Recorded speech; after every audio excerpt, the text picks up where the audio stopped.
ان الحمد للہ والصلاة والسلام علی محمد رسول اللہ اما بعد. محترم مہمانان حکم اور عزیز ساتھیوں، آج کے اس تقابلی بزم میں میرا موضوع خطابت ملک کے بدلتے حالات سے متعلق ہے. اللہ تبارک و تعالیٰ سے دعا گو ہو کہ اللہ تبارک و تعالیٰ مجھے صحیح کہنے کی توفیق عطا فرمائے. محترم سامعین کرام، تقسیم ہند و پاک کے موقع سے ہمارے دور بھی اکابر نے بٹوارے کے جو نقصانات و اندیشے محسوس کیے تھے وہ آج ہر پہر صادق آ رہے ہیں. بلا کسی شک و شبہ کے افق ہند پر اس وقت اسلام اور اہل اسلام کے تعلقات سے جو خطرات منڈلا رہے ہیں وہ کسی نگاہ بصیرت رکھنے والے شخص سے مخفی نہیں ہے. ایک لابی مستقل اس راہ میں کوشاں اور فکرمند ہے کہ صرف بھارت کے باشندوں کو ہی نہیں بلکہ اگر اس کا بس چلے تو بھارت کی پوری اس عرض گیتی کو اپنے ہی رنگ میں رنگ دے. اپنے اسی ہدف کو تھوپنے کے لیے وہ اس طرح کی بعض حرکتیں کر رہی ہے جس کی بنا پر ہمارے ملک کا وقار عالمی سطح پر مجروح ہو رہا ہے اور ایسا معلوم ہو رہا ہے جیسے قوی ہے کہ جہاز کی ملاحیت کسی ایسے نادان بچے کو سونپ دی گئی ہو جو اپنی نادانی سے سمندر کے ہلاکت خیز تھپیڑوں کو وہاں سے کھیل سمجھتا ہے اور اس کی سنگینی سے یکسر نابلد ہے. حقیقت تو مگر یہ ہے کہ اگر ہم بر وقت بیدار نہ ہوئے تو ملک ایک ایسے خسارے کی وادی میں جا گرے گا جہاں سے نکلتے نکلتے دہائیاں بیت جائیں گی. ملت ہندیہ کے رہبروں، اگر ہم اقتصادی زاویے سے نگاہ ڈالتے ہیں تو یہ ایک مسلمہ حقیقت ہے کہ ملک ہند کی معاشی سطح اسلامی کے زمام اقتدار آنے سے قبل اس درجہ بلندی کو چھونے جا رہی تھی جسے دیکھ کر انٹرنیشنل ملٹی لیول کمپنیوں کی رالیں ٹپکنے لگی تھی. ہندوستان کی FDI کی شرح آسمان کو چھو رہی تھی. جب پورا عالم آتش گرانی میں جلس رہا تھا اس وقت بھی ملک ہند کی معیشت کارت پوری قوت و تیز رفتاری سے آگے بڑھ رہا تھا. اور ایسا کیوں نہ ہوتا، ملک ایسے لوگوں کے ہاتھوں میں پنپ رہا تھا جو اپنے مقام پر ماہر معیشت کہے جاتے تھے. مگر افسوس کہ پچھلے چند تازہ ترین نتیجوں میں ہندوستان میں بسنے والی مختلف قوموں کی مشترکہ کمزوری سامنے آئی.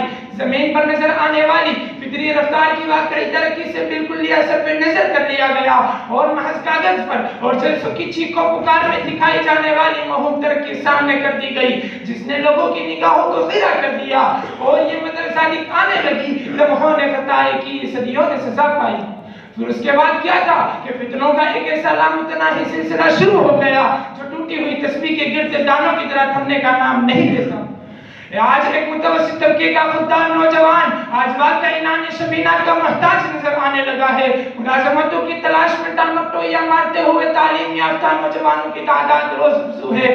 آمد سے زیادہ خرچ کی شرح ملکی پیمانے پر تشویشناک حد تک پہنچی ہوئی ہے. مگر سب سے بڑی بات تو یہ ہے کہ ان تمام حالتوں سے یہ لوگ بے خبر ہیں. ملت ہندیہ کے رہبروں، محکمہ عدلیہ جو کہ ہندوستان کی شفافیت کا نشان سمجھا جاتا ہے اس کی اندرونی فضا اس قدر مسموم کر دی گئی ہے کہ اس میں سانس لینے والے منصف مزاج جزیز پریس کانفرنس کر کے اس مقدر فضا کی شکایت کرنے پر آج مجبور ہو چکے ہیں. مبصرین کی رائے کے مطابق قوم و ملت کے کالے پسینے کے سرمایے کو کرپشن کے سوداگر منٹوں میں نظر آتش کر کے دوسرے ملکوں میں پناہ گزین ہو رہے ہیں. حکومت کی جانب سے ڈالی جانے والی گرانی کے ساتھ ساتھ ان مہذب ڈاکوؤں کی لوٹ کے شامل ہونے کے نتیجے میں ملت ہندیہ دوہرے بوجھ سے دوچار ہو رہی ہے. محترم سامعین کرام، ان لوگوں کے خلاف آواز انصاف بلند کرنے والے عوام تو کجا، ان کے منصب عدل پر بیٹھے ہوئے قضات و ججز کی انکاؤنٹر کی واردات سے اب ہمارے کان آشنا ہونے لگے ہیں. برسر اقتدار رہنے والی اسلامی کو جس قوم سے عداوت ہے اس کے چارج افراد جب سال سال کی محنتوں اور کاوشوں کے بعد اپنے بری ہونے کی منزل کے قریب پہنچتے ہیں تو فیصلے سے ہی پہلے انہیں موت کے گھاٹ اتار دیا جاتا ہے.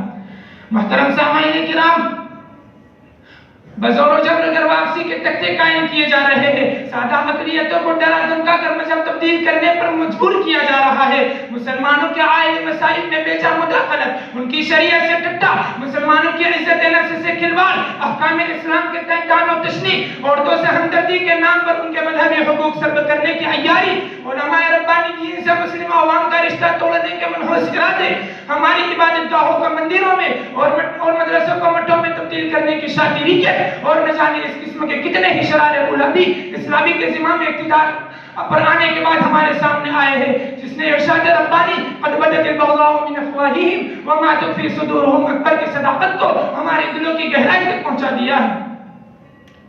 محترم سامعین کرام، ان تمام حالات کے باوجود مایوسی کی چندہ ضرورت نہیں۔ ایک طرف یہ مایوس کن حالات ہے تو دوسری طرف ہمارے اس محسن رب کی امیدوں کا سرمایہ ہم مسلمانوں کے پاس موجود ہے، جو موت میں حیات کے نقشے تیار کرتا ہے، جو چلچلاتی دھوپ میں مایوس انسانیت پر موسلادھار بارش رحمت برساتا ہے۔ سب سے پہلے تو ہمیں ان الہی وعدوں پر اپنا یقین سمانا ہوگا، جس کی کچھ جھلکیاں بدر حنین میں دیکھی گئی تھی۔ ارشاد ربانی ہے کم من فئۃ قلیلہ غلبت فئۃ کثیرہ۔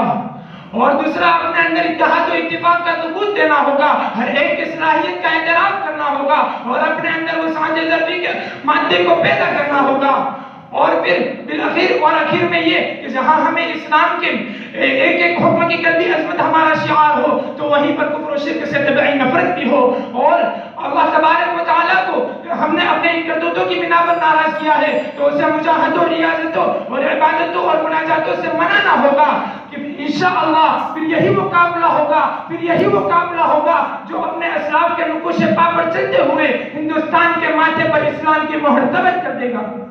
اور بالآخر میں اپنا استاد محترم کے اشعار پر اپنی تقریر کو ختم کرنا چاہتا ہوں۔ شاعر عاصر کہتا ہے ترقی ہے نہ طاقت ہے، ثقافت ہے نہ راحت ہے، ترقی ہے نہ طاقت ہے، ثقافت ہے نہ راحت ہے، چمن سونے کی چڑیا تھا مگر اب زنگ حالت ہے۔